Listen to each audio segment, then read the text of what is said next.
안녕하세요. 저는 올해로 56이 된 평범한 시장 상인입니다. 벌써 30년 넘게 전통시장에서 반찬 가게를 운영하고 있어요. 남다를 것 없이 살아온 제가 이런 사연을 보내게 되다니 믿기지 않네요. 정말이지 인생이란 게 어떻게 흘러갈지 아무도 모르는 것 같아요. 지금 생각해도 그때 그 일이 없었다면 전 아마 지금쯤 가게 문을 닫고 어디선가 괴롭고 험난한 삶을 살아가고 있었겠죠. 사실 저는 그리 특별한 사람이 아니에요. 다만 돌아가신 어머니께서 늘 말씀하셨던 어려운 사람 보면 모른 척하지 마라. 네가 베푼 만큼 신이 갚아주신다. 라는 가르침을 마음에 새기고 살아왔을 뿐이죠. 어머닌 돌아가시기 전까지도 거리에서 어려운 사람을 만나면 1,000원이라도 꼭 쥐어주시곤 했어요. 엄마 사기꾼일 수도 있어 하면 그래도 혹시 진짜 어려운 사람이면 어떡하니 하시면서 말이에요.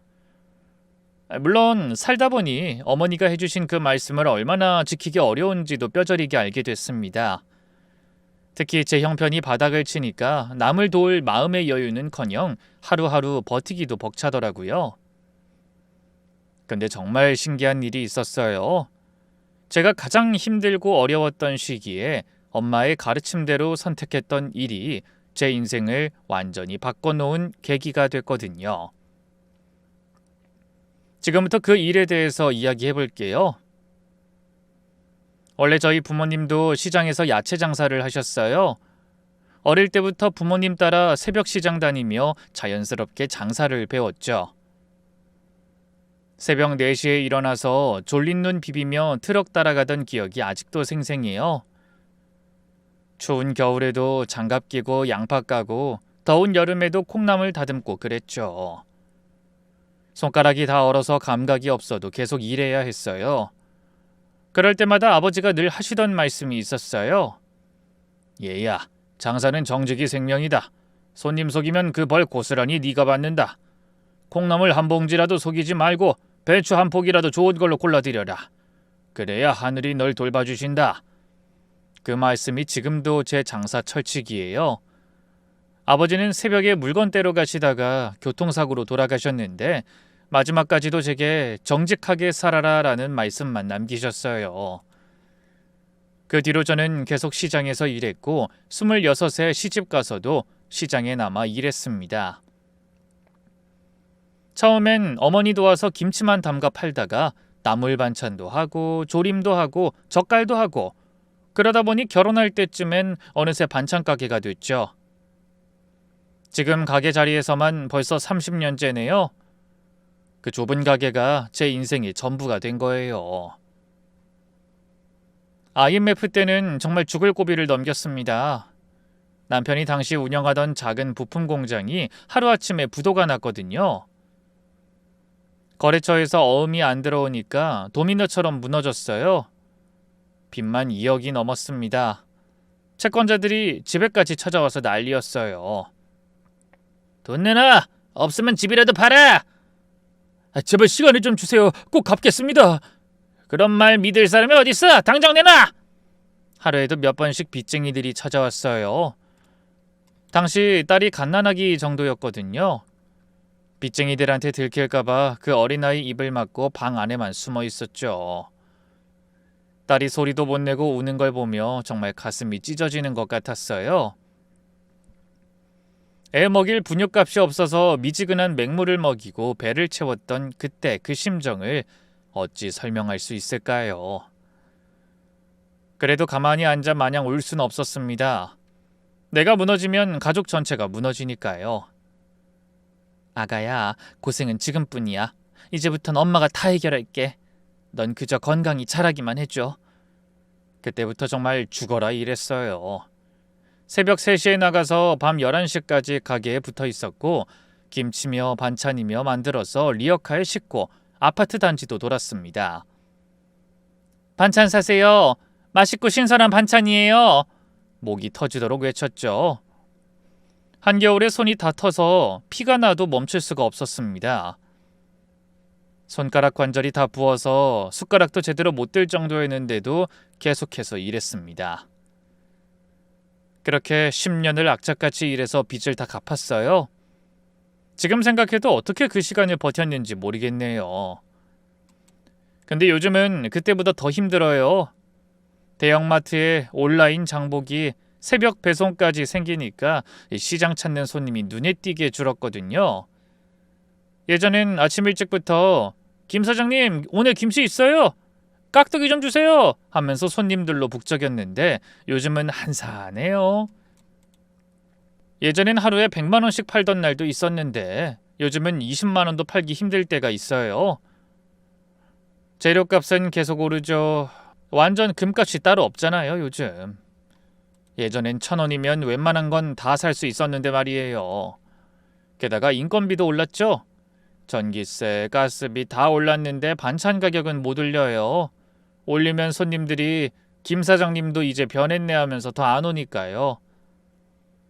하여튼 문제가 이만저만이 아니었죠. 제 사연에 남편 이야기를 안 할 수가 없네요. 저희 남편도 원래 꽤 잘 나가던 사람이었어요. 중소기업이었지만 그래도 사장이었고 직원도 20명 넘게 있었죠. 수출도 했어요. 일본이랑 중국에 자동차 부품 납품하면서 해외 출장도 자주 다녔고요. 공항에서 잘 다녀오세요 하면서 배웅할 때 정말 자랑스러웠어요. 명함 내밀면 다들 그 회사요 하면서 알아봤죠. 그때 남편 정말 멋있었어요. 양복 입고 서류 가방 들고 출근하는 모습이 지금도 눈에 선해요. 비록 저는 시장에서 일했지만 남편은 언제까지나 저희 자부심이었어요. 그런데 IMF로 일구었던 모든 게 다 날아간 뒤로는 완전히 다른 사람이 됐습니다. 처음엔 아예 방에서 나오질 않았어요.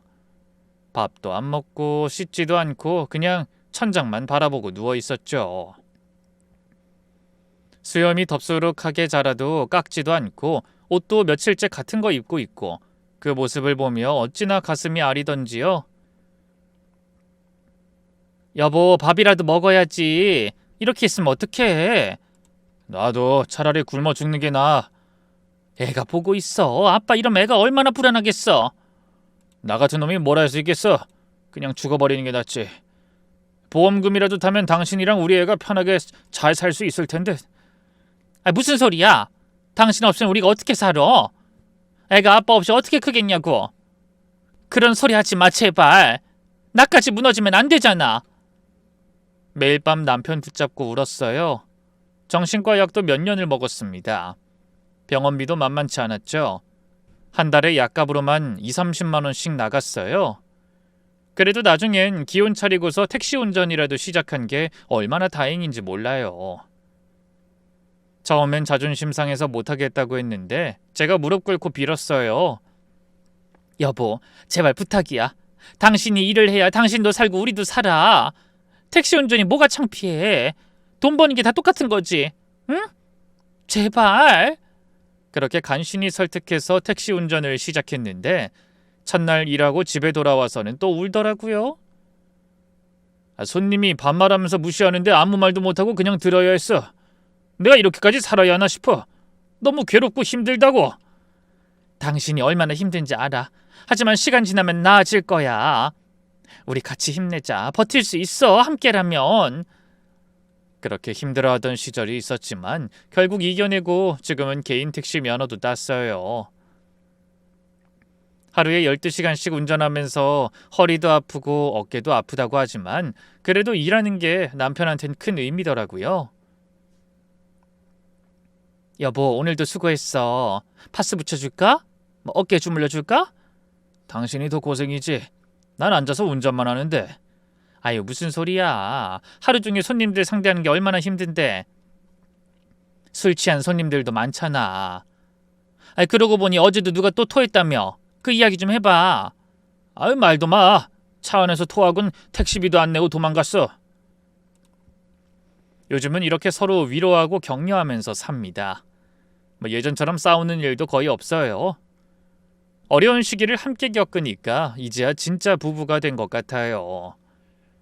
말하지 않아도 서로의 슬픔과 아픔을 헤아릴 수 있는 서로의 가장 큰 동료이자 반려자가 된 기분이에요. 노년을 함께 나아가는 부부는 이렇게 되나 봐요. 그렇게 장사도 집안도 어느 정도 안정을 찾았을 쯤 어느 봄이었어요. 날씨가 좀 따뜻해지나 싶었던 때였는데 건물주가 갑자기 가게로 찾아온 거예요. 고급 외제차에서 내리더니 비싼 양복 입고 명품 시계 차고 들어오더라고요. 딱 봐도 돈 많은 티가 잔뜩 났죠. 근데 가게를 둘러보고선 제게 대뜸 이러는 거예요. 김 사장님, 다음 달부터 월세 50만 원 올려야겠어요. 네? 50만 원이나요? 지금도 가게세 주위에 비해 비싼 편인 걸로 아는데 그건 너무 많이 오르는 거 아닌가요? 주변 시세가 다 올랐어요. 잘 모르시나 본데 이 정도면 오히려 싸게 받는 거예요. 바로 옆 가게는 여기보다 100만 원은 더 받고 있어요. 거긴 역세권이라 목 좋은 곳이니까 그런 거잖아요. 사장님 제발 좀 봐주세요. 요즘 장사가 안 돼서 월세 내기도 빠듯해요. 저 여기서 30년 장사했잖아요. 한 번도 월세 빌린 적 없고요. 그건 김 사장님 사정이고 나도 먹고 살아야죠. 건물 관리비도 올랐고 세금도 올랐어요. 싫으면 나가시든지 결정해서 알려줘요. 차갑게 돌아서는 건물주 뒷모습을 보면서 정말 서러웠어요. 30년을 한자리에서 성실하게 장사했는데 돈 앞에서는 세월이나 노력 같은 건 아무것도 아니더라고요. 그날 밤 남편한테 이야기했더니 남편도 한숨만 푹푹 쉬었습니다. 그냥 가게 정리할까? 이제 우리 나이도 작고 더 버티기도 힘들 것 같아. 30년 단골들은 어떡해. 지금 가게 접으면 내 마음이 너무 허전할 것 같아. 내 뜻으로 접는 것도 아니고 가게 월세 때문에 접는 게 내 스스로가 용납이 안 될 것 같아. 그래도 우리가 먹고 살기도 힘든데 어떡해. 조금만 더 버텨보자. 방법이 있을 거야. 내가 찾아볼게. 결국 은행에 또 대출을 받기로 했어요. 이미 신용대출 한도가 거의 찼지만 겨우겨우 알아봐서 겨우 1년치 월세를 마련했죠. 이자도 만만치 않아 다들 배보다 배꼽이 더 크다며 미쳤다고 생각했겠지만요. 저에겐 달리 방법이 없었어요. 하지만 불행은 이게 끝이 아니었습니다. 시어머니가 치매 초기 진단을 받으신 거예요. 85연세에 혼자 사시다가 가스불 켜놓고 갑자기 나가시는 위험천만한 일이 반복될 정도였죠. 한 번은 이웃집 아주머니가 새벽에 급하게 전화했어요. 며느리 맞지? 어머니가 또 가스불 켜놓고 어디 나가셨어? 연기가 복도까지 나와서 내가 119 불렀어. 하마터면 큰일 날 뻔했다고. 새벽 2시에 불이 나게 달려갔더니 집안이 온통 연기로 가득했어요. 냄비는 새카맣게 타서 형체도 없었고 시어머니를 찾으러 나가보니 복도에서 우리 집은 어디야? 하면서 헤매고 계셨다고 하더라고요. 다행히 이웃이 발견해서 큰 불은 안 났지만 더는 어머니를 혼자 두기가 무서웠죠. 이러다 언젠가 사달이 나겠구나 싶어서요. 그래서 어쩔 수 없이 요양병원을 알아봤는데 한 달에 150만 원이 넘더라고요. 좋은 데는 200만 원, 300만 원 하는 곳도 있었어요. 좋은 곳은 저희 형편상 차마 욕심낼 수 없어서 그나마 제일 싼 곳을 찾아봤는데 그것도 120만 원 정도였죠. 하지만 그렇게 저렴한 곳은 제대로 어르신들을 케어해주지 못한다고 해서 불안하더라고요. 그런 곳에 맡기면 어머니를 그냥 버리는 거나 마찬가지잖아요. 그런 불효가 어디 있겠어요. 결국 남편이 시동생한테 전화했어요. 시동생은 미국에서 의사를 하고 있었거든요. 돈은 충분히 있을 텐데 시차 계산해서 한국 시간으로 저녁에 했는데도 안 받더라고요. 겨우 연락이 됐을 때는 이미 화가 많이 나 있었어요. 수연아, 어머니가 치매 진단 받으셨어. 혼자 계시기 위험해서 요양병원 모셔야 해. 그래? 형이 알아서 해줘. 뭐? 그래도 어머니 일인데 같이 의논해야지. 난 미국에 있어서 어떻게 할 수가 없잖아. 형이 가까이 있으니까 알아서 해줘. 부탁할게. 그럼 요양병원비는 같이 낼 수 있지? 자식이라고 너랑 나뿐인데 병원비는 반씩 내야 하잖아. 한 달에 각자 100만 원씩은 내야 해. 병원비를 내라고? 내가 언제 어머니 재산 받았어? 다 형님 내가 썼잖아. 근데 이제 와서 우리한테 돈을 내라고? 무슨 소리야? 어머니 전세방 하나 있던 것도 병원비를 다 나갔어. 우리가 뭘 받고 뭘 썼다는 거야?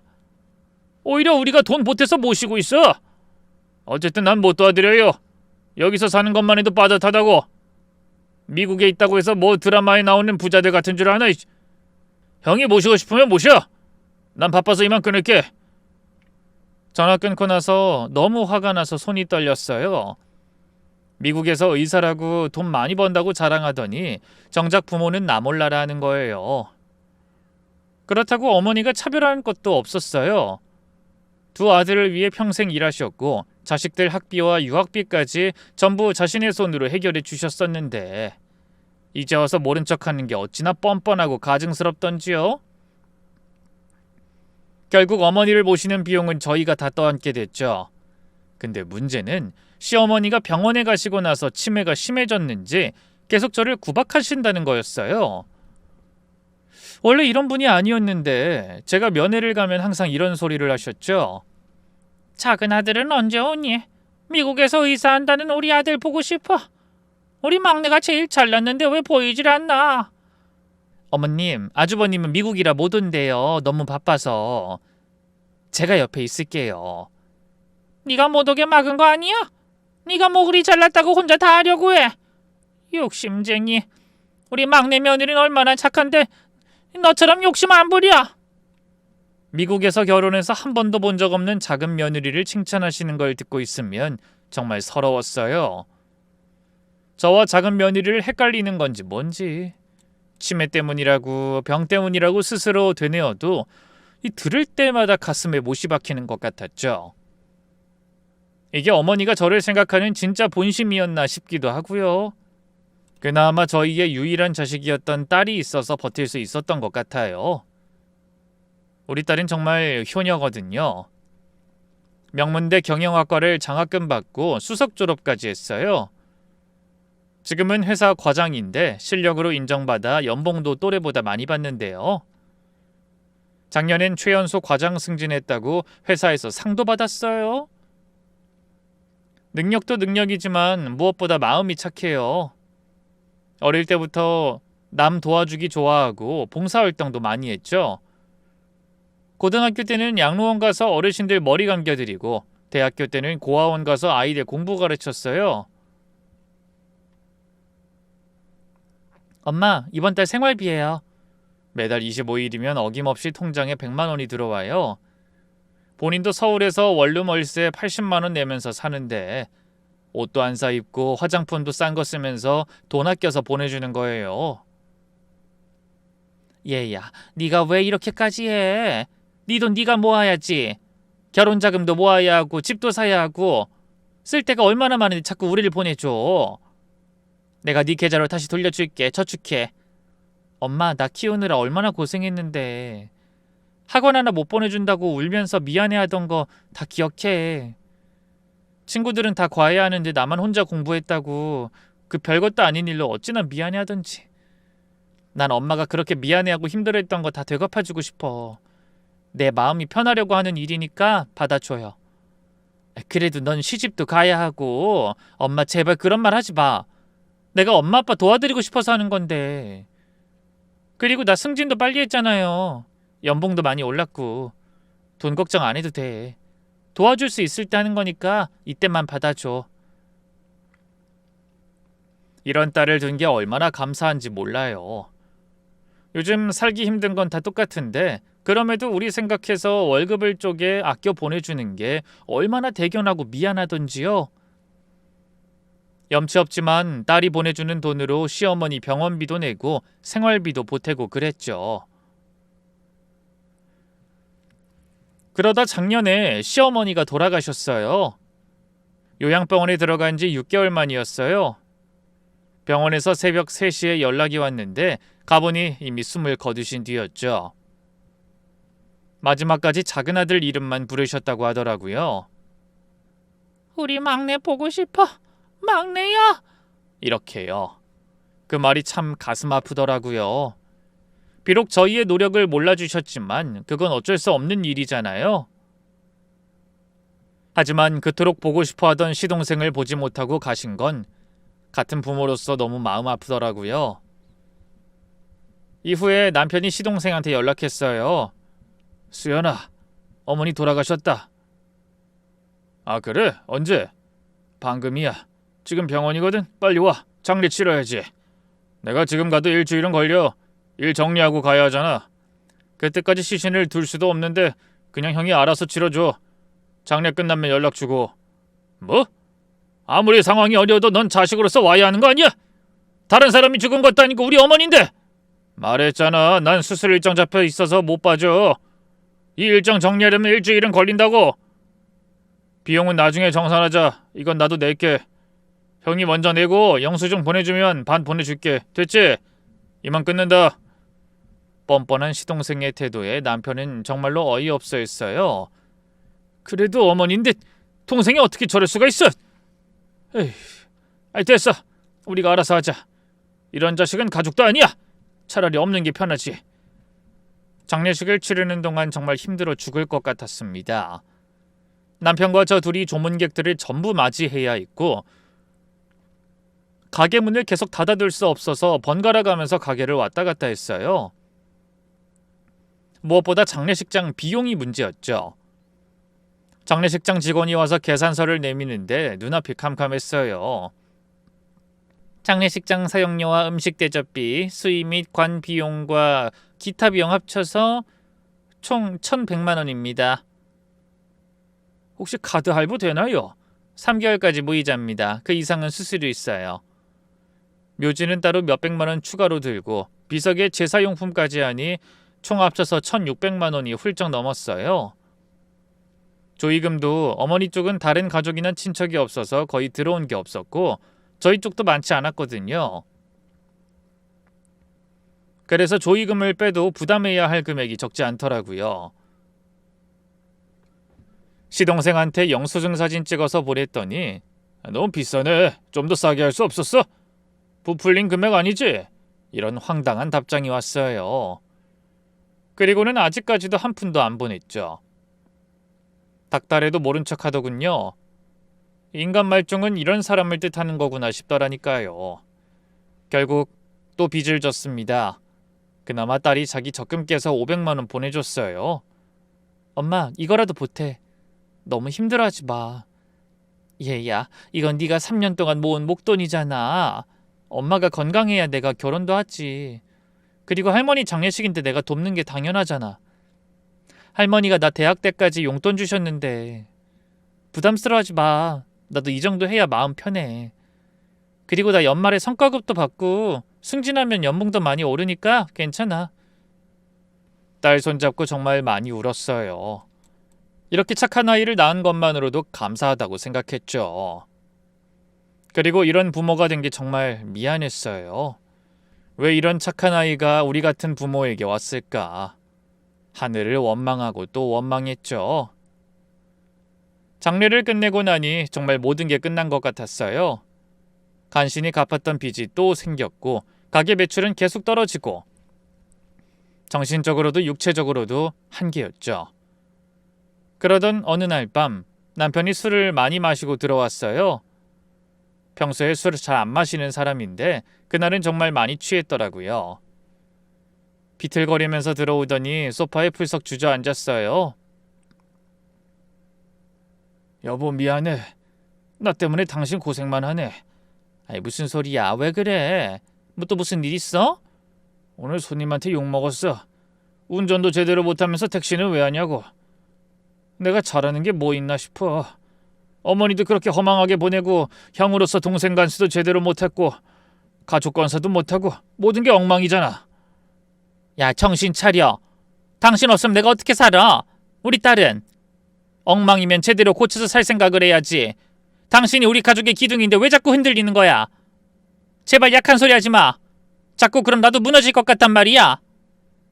그 말 듣는 순간 가슴이 철렁 내려앉았어요. 그날 남편 붙잡고 정말 많이 울었습니다.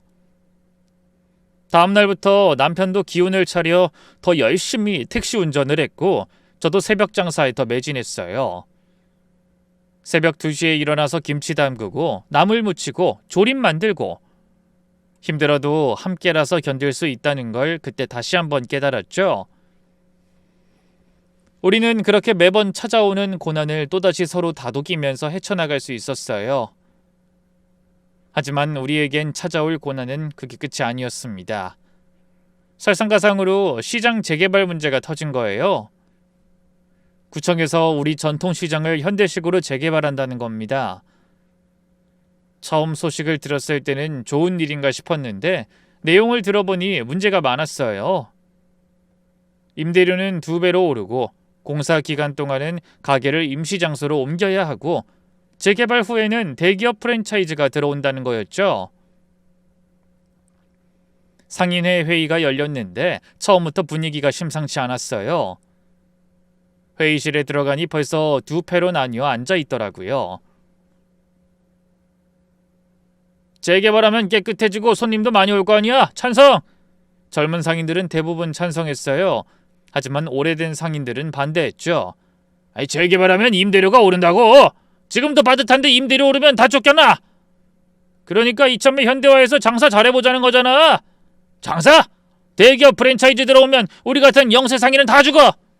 편의점이랑 대형 분식집 들어오면 누가 우리 가게로 와! 저는 상인의 총무였거든요. 그래서 최대한 중립을 지키려고 했어요. 다들 진정하시고 천천히 이야기해봅시다. 양쪽 다 일리가 있으니까요. 먼저 구청에서 정확한 조건을 들어보고. 근데 이 말이 화근이었어요. 양쪽에서 다 저를 공격하기 시작했죠. 김총무는 도대체 누구 편이에요? 총무가 이렇게 우유부단해서 되겠어? 결정을 못하면 총무 자격이 없는 거 아니야? 다른 사장이 벌떡 일어나더니 절 보며 소리를 질렀어요. 김총무, 당신이 결정을 안 하니까 우리가 이렇게 싸우는 거야. 총무면 뭔가 결정을 해야지. 다른 사장도 일어나서 거들었어요.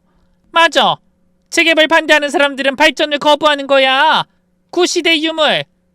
김총무도 그중 하나 아니야? 그러자 또 다른 사장이 뛰어나왔어요.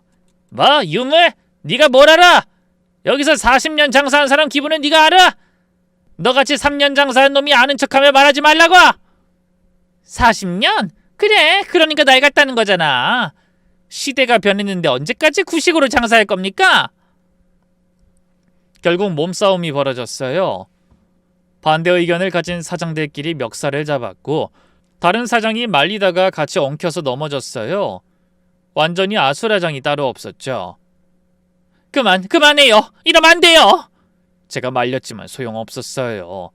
결국 경찰까지 왔죠. 그날 이후로 시장은 완전히 2패로 갈라졌습니다. 극단의 상황으로 치닫고 있던 거예요.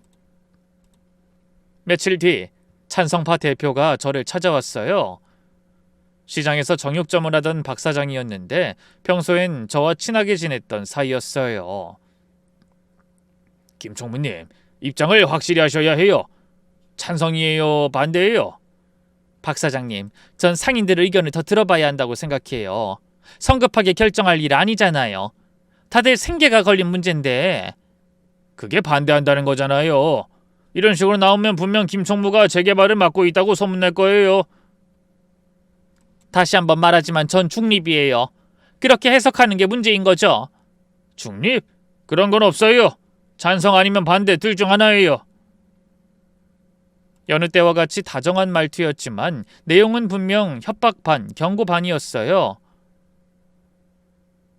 그 뒤로 찬성파 상인들은 제 가게에 발길을 끊었어요. 시장에서 만나도 인사도 안 하고 심지어 제 가게 앞을 지나가면서 일부러 큰 소리로 험담을 하기도 했죠. 저 집은 반찬이 맛이 없어서 못 먹겠어. 그러게, 예전엔 괜찮았는데 요즘은 영 아니야. 총무일도 제대로 못하면서 장사는 무슨. 들으라고 하는 소리였어요. 손님들도 덩달아 발길을 돌렸는지 찾아오는 이가 없어 가게엔 파리만 날렸죠. 오랜 단골 손님들도 떨어져 나갔어요. 20년 넘게 오시던 단골 할머니가 어느 날 이러시더라고요. 김 사장, 요즘 여기 반찬이 예전 같지 않네. 김치도 싱겁고 나물도 짜고. 내가 입맛이 변한 건가? 할머니, 레시피는 똑같은데요. 제가 더 신경 써서 만들게요. 아니야, 달라. 이 나이 먹으니까 대충 하는 거지. 젊은 사람들 가게는 활기차던데. 사실 맛은 전혀 안 변했어요. 제가 남편과 딸한테 먹어보라고 했을 때도 예전과 똑같았다고 했거든요. 결국 소문 때문에 선입견이 생긴 거죠. 분명 할머니도 시장을 오가다가 저희 가게에 대한 험담을 들었을 거예요. 그러다 보니 하루에 10만원치를 팔기도 힘들어졌습니다. 재료비도 안 나오는 날이 많았어요. 가게 앞 노점 상하우도 문제가 생겼어요. 원래 제 가게 앞은 손님들이 지나다니게 비워두기로 했는데 어느 날 보니 누가 좌판을 펼쳐놨더라고요. 생선 파는 아주머니였는데 처음 보는 분이었어요. 이모님, 여긴 우리 가게 앞이라 비워두기로 했잖아요. 손님들이 지나다니기 불편해요. 아이, 뭐 길바닥이 당신 겁니까? 장사 안 되니까 이제 길바닥까지 독차지하려고요? 아이, 그게 아니라 원래 약속이... 약속? 누구랑 한 약속? 난 몰라요. 여기서 장사할 거야. 말이 안 통했어요. 나중에 알고 보니 찬성파에서 일부러 그 사람을 보낸 거였어요. 저를 괴롭혀서 총무직에서 물러나게 하려는 거였죠. 자기네 쪽 사람을 총무에 앉히려고요. 이렇게 사면초가가 되니까 정신적으로도 육체적으로도 한계가 왔어요. 일터에서 그런 문제가 생기니 정말 힘들더라고요. 매일 밤 잠을 제대로 못 잤고 스트레스로 두통이 심해졌죠. 가슴이 답답하고 숨이 잘 안 쉬어지는 날도 많았어요. 남편도 저도 지쳐가고 있었습니다. 스트레스가 극에 달한 어느 날 새벽이었어요. 김치를 담그려고 배추를 썰다가 갑자기 가슴이 조여오면서 숨이 안 쉬어지더라고요. 칼을 놓고 가슴을 움켜쥐었는데 심장이 미친 듯이 뛰면서 온몸에 식은땀이 줄줄 흘렀어요. 눈앞이 캄캄해지면서 다리에 힘이 풀렸죠. 여보! 여보! 쓰러지는 소리에 놀란 남편이 뛰어와서 절 부축했어요. 119를 부르려고 했는데 제가 필사적으로 말렸죠. 괜찮아. 조금만 쉬면 돼. 병원 가면 돈이... 무슨 소리야. 얼굴이 새하얗잖아. 입술도 파래졌고. 지금 돈이 문제야. 당장 병원 가자. 이러다 큰일 난다고. 안 돼. 그래도 병원비가...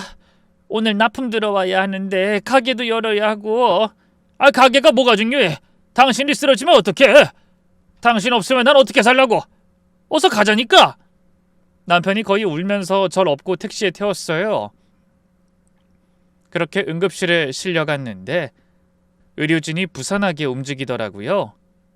심전도 찍고 피 뽑고 엑스레이 찍고 정신이 없었어요. 검사 결과를 들으러 의사 선생님 앞에 앉았을 때 선생님 표정이 심상치 않았어요. 급성 심근경색 전조 증상입니다. 혈관이 70% 이상 막혀 있어요. 당장 스텐트 시술하지 않으면 언제 큰일이 날지 몰라요. 큰일이라뇨? 심장마비로 쓰러질 수 있다는 말입니다. 극심한 스트레스와 과로가 원인인 것 같네요. 혹시 최근에 큰 스트레스 받으신 일이... 네, 좀 있었어요. 의사 선생님이 컴퓨터 모니터를 돌려서 보여주시는데 제 심장 혈관이 정말 심하게 막혀 있었어요. 이 부분 보이시죠? 여기가 거의 막혀서 피가 제대로 안 통하고 있어요. 스텐트 2개는 넣어야 할 것 같습니다. 시술비가 얼마나 되나요? 스텐트가 2개에 입원비랑 검사비 합치면 1,000만 원 정도 나올 겁니다. 보험 적용받아도 본인 부담금이 400만 원은 되겠네요. 또 돈이었어요. 그놈의 지긋지긋한 돈. 그래도 죽을 순 없으니까 시술 받기로 했죠. 수술실 들어가기 전에 딸한테 전화했어요. 엄마, 무슨 일이야 새벽에? 목소리가 왜 그래? 얘야, 엄마가 지금 병원인데. 뭐? 병원? 왜? 무슨 일이야? 아빠는? 엄마가 심장이 좀 안 좋아서 간단한 시술 받고 나올게. 걱정하지 마. 아빠도 옆에 있고 금방 끝날 거래. 간단한 시술? 심장인데 무슨 소리야. 지금 가. 어느 병원이야? 지금 당장 갈게. 회사에 연차 내고 바로 올라갈게. 그렇게 또 딸이 새벽 첫 KTX를 타고 내려왔어요. 딸이 사는 곳에서 제가 사는 지역까지 꽤 먼 거리인데 한숨에 달려왔더군요. 수술 끝나고 회복실에서 눈 떴을 때 딸이 제 손을 잡고 엉엉 울고 있더라고요. 엄마, 왜 이렇게까지 무리했어? 돈이 뭐라고? 건강 잃으면 아무것도 못하는데. 미안해. 엄마가 쓰러지면 안 되는데 너한테 짐만 되고. 무슨 짐이야? 엄마가 내 전부인데. 엄마, 이제 가게 그만하자. 이러다 진짜 큰일 나. 제발 부탁이야. 의사는 최소 한 달은 절대 안정이 필요하다고 했어요. 무거운 것도 들면 안 되고 스트레스 받는 일도 하면 안 된대요. 하지만 가게를 한 달이나 닫을 순 없었죠. 일주일 만에 퇴원 수속을 밟았어요. 미쳤어? 의사가 한 달 정도는 푹 쉬라고 했잖아. 남편이 화를 냈지만 어쩔 수 없었어요. 여보, 하루 놀면 하루벌이가 없어. 월세, 대출이자에 시장 관리비랑 전기세, 가스비 한 달에 몇백만 원이 고정으로 나가는데 어떻게 쉬어? 이 생각 때문에 병원에 누워있어도 쉬는 게 아닐 거야. 고집을 부려 억지로 가게 문을 열었지만 몸이 예전 같진 않더라고요. 김치통 하나 들기도 벅차고 30분만 서 있어도 어지럽고 가슴이 답답해서 자꾸 밖에 나가 숨을 쉬어야 했어요. 그러다 보니 가게를 찾아온 손님들도 알아채셨죠. 김 사장 얼굴이 왜 그렇게 안 좋아? 어디 아파? 아니에요, 괜찮아요. 좀 피곤해서. 이대로 가게를 계속할 수 있을까 진지하게 고민했어요. 30년을 지켜온 자리, 부모님 때문에 이어온 이 일을 포기한다는 게 가슴이 찢어지는 것 같았지만 건강을 잃으면 아무것도 할 수 없으니까요. 지연아, 엄마 정말 가게 정리할까? 더는 못 버틸 것 같아. 몸도 안 따라주고. 그래, 엄마 건강이 제일 중요해. 가게는 또 차릴 수 있어. 근데 건강 잃으면 끝이야. 나 지금 과장이고 곧 차장 될 거야. 혼자 다 짊어지려고 하지 말고 앞으로 나한테도 기대. 알았지? 마음의 결정을 내리려던 그때 남편이 제게 구원의 손길을 내밀었어요. 여보, 병원비랑 생활비 여기 있어. 우선 이걸로 해결하자. 통장을 확인해보니 700만 원이 들어와 있었어요. 깜짝 놀라서 남편한테 물었죠. 여보, 이거 어떻게 한 돈이야? 700만 원이나 되잖아. 그동안 일하면서 혼자 조금씩 모아둔 거야. 모아서 주연이한테 받은 돈 갚으려고. 그리고 회사에서 긴급 대출도 좀 받았고. 뭐 대출까지?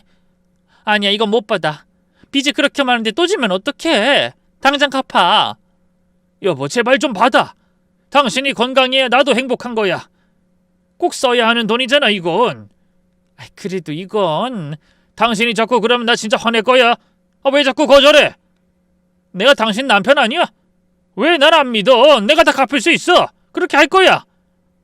그러니까 이제 제발 무리하지 마. 내가 있잖아. 남편이 우는 모습을 보니 더 미안하고 마음이 아팠어요.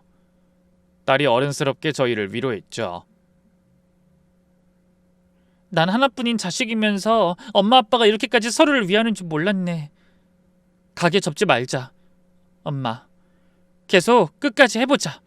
나도 최대한 도울게. 그렇게 남편 돈으로 병원비와 생활비를 해결할 수 있었죠. 그래도 한 달간은 쉬면서 건강도 챙기고 마음도 정리할 수 있어 다행이었어요. 이후에 딸도 일주일 휴가 내서 집으로 내려와 가게 일을 도와줬어요. 새벽에 같이 나가서 배추 절이고 무 썰고 파 다듬고 명문대 나와서 대기업 다니는 딸이 고무장갑 끼고 김치 버무리는 거 보니까 또다시 눈물이 났어요. 얘야, 네가 이런 일 하려고 그렇게 열심히 공부한 거 아니잖아. 그만해 이제. 엄마가 30년 넘게 한 일인데 뭐가 창피해. 난 엄마 딸이야. 엄마가 하는 일은 다 자랑스러워. 그리고 이거 생각보다 재밌어. 손님들이 맛있다고 할 때 뿌듯하더라. 그렇게 딸이 일주일 동안 정말 열심히 도와줬어요. 새벽부터 밤까지 쉴 틈 없이 일했죠. 어머, 정말 맛있네. 여기 따님이 만드신 거예요? 아이, 손맛 있으시네. 손님들 칭찬에 딸이 뿌듯해하는 모습이 얼마나 예쁘던지. 그 일주일 덕분에 저도 완벽히 건강을 회복할 수 있었어요. 딸이 다시 돌아가는 날 역까지 배웅 나갔어요. 엄마, 이제 정말 무리하지 마. 알았지? 또 쓰러지면 그땐 진짜 가게 정리시킬 거야. 알았어. 고마워 우리 딸. 정말 든든해. 엄마도 나한텐 든든한 존재야. 그러니까 건강해야 해. 약속. 그렇게 저는 또다시 마음을 다잡았습니다. 이제 정말 열심히 살아야겠다. 남편이랑 딸한테 받은 은혜라도 갚으려면 더 열심히 살아야지. 그리고 이렇게 살려주신 것도 감사한데 가족 생각해서 날 먼저 챙기며 살아야지. 새벽에 일어나는 건 여전히 힘들었지만 포기하지 않았어요. 오히려 더 정성스럽게 반찬을 만들었죠. 재료도 아끼지 않고 좋은 걸로 쓰고 양도 넉넉하게 담아드리고 손님 한 분 한 분께 진심을 다했어요. 진심이 닿았는지 발길 끊겼던 손님도 점점 더 많아졌죠. 아이 김 사장님, 요즘 반찬이 더 맛있어진 것 같아요. 뭔가 달라졌어요? 정성을 더 많이 담고 있어요. 감사한 마음으로요. 또 오세요. 어려운 이웃들과 나누는 것도 다시 시작했어요. 장사가 안 돼서 못 팔고 남은 반찬은 절대 버리지 않고 홀몸 어르신들께 나눠드렸죠. 할머니 오늘 반찬 여기 있어요. 아이고 김 사장, 맨날 이렇게 줘서 어떡해. 미안해서. 뭐가 미안해요. 저도 받은 게 많으니까 나누는 거죠. 어려울수록 더 나눠야 복이 온다라는 돌아가신 어머니 말씀을 매일 되새기면서 살았어요. 그해 겨울, 유난히 추운 날이었어요. 영하 10도까지 내려간 날이었거든요. 저녁 7시쯤 가게 정리하고 있었어요. 김치 냉장고 정리하고 바닥 쓸고 내일 재료 확인하고 있는데 밖에서 이상한 소리가 들렸어요. 아이고 춥다 추워. 며느리야. 처음엔 바람 소린가 했는데 자세히 들으니 사람 목소리였어요. 문 열고 나가보니 할머니 한 분이 가게 앞 벤치에 쓰러져 계신 거예요. 얇은 카디건에 실내복 바지, 슬리퍼만 신고 계셨는데 온몸을 벌벌 떨고 계시더라고요. 입술은 새파랗고 손발은 얼음장 같았어요. 할머니 정신 차리세요. 괜찮으세요? 할머니를 부축해 일으켰는데 거의 의식이 없으셨어요. 체온이 너무 떨어진 것 같았죠. 며느리가 나 버리고 도망갔어. 집에서 쫓겨났어. 집도 없어. 갈 데가 없어. 죽고 싶어. 할머니는 횡설수설하면서 같은 말만 반복하셨어요. 일단 119를 부르려고 했는데 할머니가 제 손을 꽉 잡으시더라고요. 제발 병원은 안 돼. 돈이 없어. 그냥 죽게 놔둬. 그 말 듣는 순간 제 가슴이 찢어지는 것 같았어요. 남일이 아닌 것처럼 느껴졌죠. 일단 가게 안으로 모시고 따뜻한 난로 앞에 앉혔어요. 할머니 여기 따뜻한 데서 좀 쉬세요. 제가 따뜻하게 마실 것 좀 드릴게요. 걱정하지 마시고요. 냉장고에 있던 미역국을 꺼내서 뜨끈하게 데웠어요. 밥도 말아서 숟가락 쥐어드렸죠. 할머니 천천히 드세요. 뜨거우니까 후후 불면서 드셔야 해요. 할머니는 손을 벌벌 떨면서 국을 드시더니 갑자기 눈물을 뚝뚝 흘리셨어요. 고마워. 정말 고마워. 이틀 동안 아무것도 못 먹었어. 물도 못 마셨어. 이틀이나요? 어머, 그럼 더 드세요. 잠깐만요. 김치찌개도 끓이고 계란말이도 하고 나물 반찬도 꺼내서 상을 차렸어요. 할머니는 정신없이 드시더라고요. 얼마나 배가 고프셨을까요? 아유, 할머니 천천히 드세요. 급하게 드시면 체해요. 너무 맛있어. 이렇게 따뜻한 밥을 먹어본 게 언젠지. 다 드시고 나서 할머니께 물었어요. 할머니 가족 있으세요? 경찰에 신고해서 찾아드릴까요? 안 돼. 경찰 부르면 안 돼. 제발. 날 잡으러 올 거야. 잡으러 온다니요? 누가요? 며느리가 요양원에 가두려고 내 돈 다 뺏어가고. 무슨 말인지 모르겠지만 할머니가 너무 무서워하시길래 일단 신고는 하지 않았어요. 근데 할머니 가디건 주머니에서 뭔가 떨어졌는데 보니까 지갑이었죠. 저는 명품을 잘 모르지만 지갑 로고는 딱 봐도 유명한 명품 브랜드 제품 같더라고요. 시장에서 사신 짝퉁이겠지 하고 우선은 넘겼죠. 제가 지갑을 주워드리자 할머니가 이렇게 말하셨어요. 그거 옛날에 남편이 사준 거야. 이젠 텅 비었지만 추억이라서 버리진 못했어. 지갑을 열어보니 낡은 사진 몇 장과 명함 한 장이 들어있었어요. 사진을 자세히 보니 젊은 시절 할머니가 정말 품이 있는 모습으로 찍혀 있더라고요. 진주 목걸이에 밍크 코트, 고급 한복, 뭔가 딱 봐도 재벌가 부인이었어요. 배경도 커다란 호텔 로비 같더라고요. 할머니가 어떤 사람인지 가늠하기 어려웠어요. 하지만 옛날에 어떻게 사셨든 지금은 위험하고 어려운 상황인 게 분명했죠. 평소 제 신념이 떠올랐어요. 어려운 사람 그냥 지나치면 벌 받는다. 심장 수술 받고 나서 남은 인생은 베풀며 살자라고 다짐했던 것도 생각났고요. 무엇보다 이 추운 날씨에 할머니를 그냥 내보낼 수는 없었죠. 동사하실 수도 있으니까요. 할머니, 오늘은 저희 집에서 주무시고 가세요. 밖은 너무 추워요. 영하 10도래요. 정말 괜찮겠어? 폐가 안 될까? 낯선 사람인데. 당연하죠. 할머니 보니까 우리 어머니 생각나서 그냥 보낼 수가 없네요. 남편한테 전화했어요. 여보, 나 지금 할머니 한 분 모시고 갈게. 오늘 집에서 주무시고 가실 거야. 뭐? 갑자기 무슨 할머니? 길에서 쓰러져 계셨어. 갈 곳이 없으시대. 자세한 건 가서 설명할게. 집에 모시고 가서 따뜻한 방에 이불 깔아드렸어요. 전기장판도 틀어드리고 따뜻한 내복도 꺼내드렸죠. 남편은 처음엔 좀 걱정했지만 할머니 사정 듣곤 흔쾌히 받아들였어요. 당신이 옳은 일 했네. 이런 추운 날 어르신 밖에 계시면 안 되지. 내일 아침에 어디 연락할 데 있는지 알아보자. 그날 밤 할머니는 따뜻한 방에서 편안하게 주무셨어요. 다음 날 아침 제가 만든 콩나물국에 밥 드시면서 할머니가 조금씩 이야기를 하시더라고요. 이제야 기억이 돌아왔네. 그간 얼마나 나와 있던 거지? 네? 할머니 기억이 좀 돌아오셨어요? 이제 기억이 나. 남편이 회사를 크게 했거든. 땡땡그룹이라고 알아? 내 남편이 창업자야. 네? 땡땡그룹이요? 그 대기업? 그래. 아들도 지금 회장이고. 근데 치매가 오니까 다들 날 버렸어.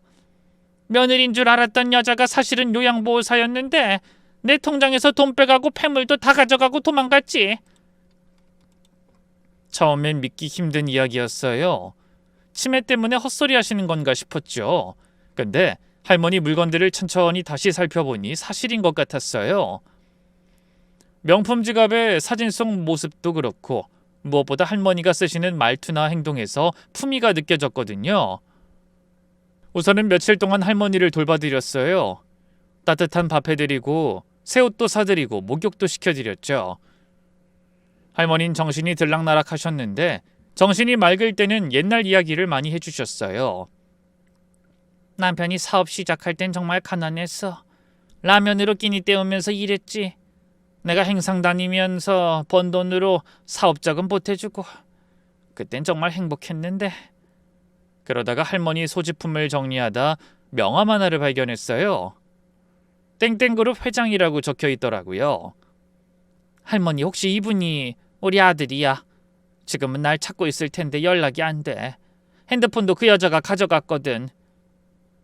반신반의하면서 명함에 있는 번호로 전화를 걸었어요.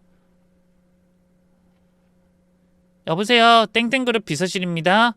저 혹시 회장님 어머니 찾고 계신가요? 네? 지금 뭐라고 하셨습니까? 누구시죠? 회장님 어머니로 보이는 할머니가 저희 집에 계신데요. 할머니가 회장님 명함 주면서 당신 아들이라고 하셨어요. 정말입니까? 어디십니까? 지금 당장 모시러 가겠습니다. 잠시 답이 없더니 갑자기 전화 너머로 발칵 뒤집히는 소리가 들렸어요. 30분도 안 돼서 검은색 고급 세단 여러 대가 우리 집 앞에 도착했죠. 너무 놀라서 심장이 떨리더라고요. 차에서 내린 중년 남성이 할머니를 보자마자 무릎을 꿇었어요. 어머니 저예요. 기억나세요? 그동안 여기 있던 거예요?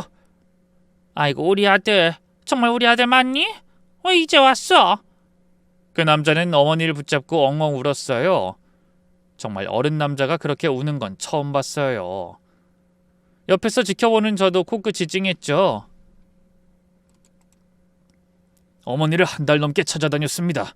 전국에 전단지도 붙이고 경찰에도 신고하고 흥신소도 고용하고 정말 미칠 것 같았어요. 저흰 그간 어머니가 돌아가신 줄만 알았습니다. 비서가 조용히 다가와서 설명해줬어요. 한 달 전에 어머님을 돌보던 요양보호사가 어머님 통장에서 억대의 돈을 빼돌리고 금고에 있던 귀금속도 훔쳐서 도망쳤습니다. 그런데 어머님도 함께 사라지셔서 전국을 뒤지고 있었습니다. 알고 보니 그 요양보호사가 치매 증상이 있는 할머니를 이용해서 돈을 빼돌린 후 할머니를 길거리에 버리고 도망친 거였어요. 그동안 어디서 얼마나 떠든 건진 모르겠지만 살아있는 게 기적 같은 일이었죠. 회장님이 저한테 와서 정중하게 인사하셨어요. 90도로 허리를 숙이시더라고요. 어머니를 구해주셔서 정말 감사합니다. 평생 이 은혜 잊지 않겠습니다. 아니에요. 당연히 해야 할 일을 했을 뿐이에요. 사례를 하고 싶은데 정말 괜찮습니다. 어머니 찾으셨으니 됐어요. 건강하게 지내시는 것만 봐도 기쁩니다. 회장님이 비서에게 뭐라고 지시하더니 수표를 꺼내셨어요. 이것만이라도 받아주십시오. 어머니 돌봐주신 비용이라고 생각하시고. 아니에요. 정말 안 받아도 돼요. 저희도 어머니 뵈서 잠깐이었지만 즐거웠어요. 계속 거절했는데 회장님이 이러시더라고요. 그럼 제가 다른 방식으로라도 은혜를 갚겠습니다. 선생님 이름이 어떻게 되시죠? 명함 주고받고 할머니 모시고 가는 걸 배웅했어요. 그 와중에 할머니가 차 창문 내리고 손 흔들어 주시는데 마음이 뭉클했죠. 그 후로 놀라운 일들이 벌어졌어요. 일주일 뒤 건물주가 갑자기 찾아왔는데 평소와 완전히 다른 표정이었어요. 평소에는 거만하고 차가웠는데 이날은 굽신거리더라고요. 아이 김 사장님, 그동안 고생 많으셨죠? 제가 너무 매정했던 것 같아 사과드리러 왔습니다. 네? 갑자기 무슨... 앞으로 월세 안 받겠다고 하니 참 기적 같은 일이네요. 예? 월세를 안 받는다니 무슨 말씀이세요? 모르셨어요? 이 건물을 땡땡그룹에서 매입했어요. 그리고 김 사장님께는 평생 무상 임대하라고 했다던데요. 이게 계약서예요. 믿을 수가 없었어요. 그 비싼 건물을 통째로 써서 우리한테 무료로 쓰라고 한다뇨. 부담스러울 정도였던 월세가 0원이 되다뇨. 아니 이게 무슨 일이래? 그리고 리모델링도 해드린다고 하네요. 가게 인테리어 새로 해드리고 냉장시설도 최신형으로 교체하고. 그뿐만이 아니었어요. 시장 재개발 문제도 해결됐죠. 땡땡그룹에서 시장 활성화 사업에 10억을 투자하기로 했대요. 단 조건이 있었죠. 시장 상인 회장이 찾아와서 직접 설명해줬어요. 김정무님 대박 사건 터졌어요. 땡땡그룹에서 우리 시장에 10억 투자한대요. 10억이요? 네. 근데 조건이 있는데 기존 상인들의 권익을 최우선으로 보호하고 임대료는 5년간 동결하고 대기업 프랜차이즈는 절대 못 들어온대요. 영세 상인 보호가 목적이래요. 찬성파 반대파 할 것 없이 모두가 기뻐했죠. 정육점 박 사장도 저를 찾아와서 사과했어요. 김종무님, 그동안 정말 미안했어요. 제가 너무 성급했어요. 총무님이 옳았어요. 시장은 깨끗하게 리모델링 됐지만 우리 상인들은 모두 그대로 장사를 계속할 수 있게 됐어요. 오히려 시설이 좋아지니 손님도 더 늘었죠. 딸한테도 좋은 소식이 있었어요. 땡땡그룹 계열사에서 스카우트 제안이 왔대요. 엄마, 나 땡땡그룹으로 이직하게 됐어. 엄마 덕분에 기회를 얻은 거였지만 붙은 건 내 힘으로 한 거야. 면접 때 내가 만든 마케팅 기획안 보고 감탄했대. PT 끝나자마자 우리가 찾던 인재다 했다니까. 연봉도 2배로 올랐고 과장에서 차장으로 특징까지 했어. 고마워 엄마. 엄마 덕분에 더 좋은 기회를 잡을 수 있었어. 정말 꿈만 같았어요. 월세 부담이 사라지니 가게는 자연스럽게 흑자로 돌아섰고 시장이 활성화되니 손님도 다시 늘어났어요. 하루 매출이 다시 50만 원을 넘기 시작했죠. 무엇보다 마음의 여유가 생겼어요. 여보, 우리 이제 빚도 다 갚을 수 있겠어. 정말 하늘이 도왔나 봐. 당신이 평소에 선하게 살아서 그런 거야. 우리가 한 일이 뭐가 있어. 그냥 할머니 하루 이틀 재워드린 것뿐인데. 남편도 이제는 여유를 갖고 택시 운전을 해요. 하루 8시간만 일하고 주말에는 쉬기도 하죠. 그러다가 작은 카페도 하나 차렸어요. 시장 안에 있던 엄청 작은 공간이지만 그걸 얻어서 커피 팔며 소일거리 삼고 있죠. 여보, 나도 이제 사장이야. 카페 사장. 그래, 우리 사장님. 커피 한 잔 주세요. 빚은 아직 다 못 갚았지만 이젠 여유를 갖고 갚아나가고 있어요. 매달 100만 원씩 무리하지 않고 천천히 몇 년이면 다 갚을 수 있을 것 같아요. 무엇보다 다시 이웃과 나누는 삶을 살 수 있게 되어서 행복해요. 매주 화요일엔 홀몸 어르신들께 반찬 봉사를 가요. 김치와 나물, 반찬을 만들어서 경로당에 갖다 드리죠. 아유, 김 사장님 항상 고마워요. 이 반찬 먹으면서 일주일을 버텨요. 별 말씀을요. 제가 더 감사하죠. 저에게 귀인이 된 그 할머니는 지금 댁에서 편안히 지내고 계신데요. 그 짧은 인연에도 저에게 한 달에 한 번씩 편지를 보내주시는데 항상 감사하다는 말씀뿐이에요. 은인 덕분에 제2의 인생을 살고 있습니다. 그날 길에서 죽을 뻔했는데 천사 같은 분을 만나서 살았어요. 아들도 찾고 가족도 되찾고 평생 은혜 잊지 않겠습니다. 과분한 말씀이죠. 전 그저 당연한 일을 했을 뿐인데요. 어려운 사람 보면 그냥 지나치지 못하는 제 성격 때문이었을 뿐이에요. 딸도 좋은 사람 만나 결혼을 준비하게 되었고 남편과 저도 소박하지만 단란하고 행복한 일상을 보내고 있어요. 오늘도 저는 다시 시장으로 향합니다. 이젠 아프지 않아요. 건강도 많이 회복됐고 무엇보다 이 마음이 가벼워요. 제 이야기의 교훈이요? 별거 없이 단순하죠. 아무리 힘들어도 선한 마음을 잃지 마세요. 베푼 만큼 돌아온다는 걸 제가 직접 경험했으니까요. 어려운 사람 보면 모른 척하지 마라 라는 어머니 말씀, 그게 진리였어요. 저의 사연을 들어주셔서 감사합니다. 여러분의 하루에도 기적이 찾아오길 바랍니다.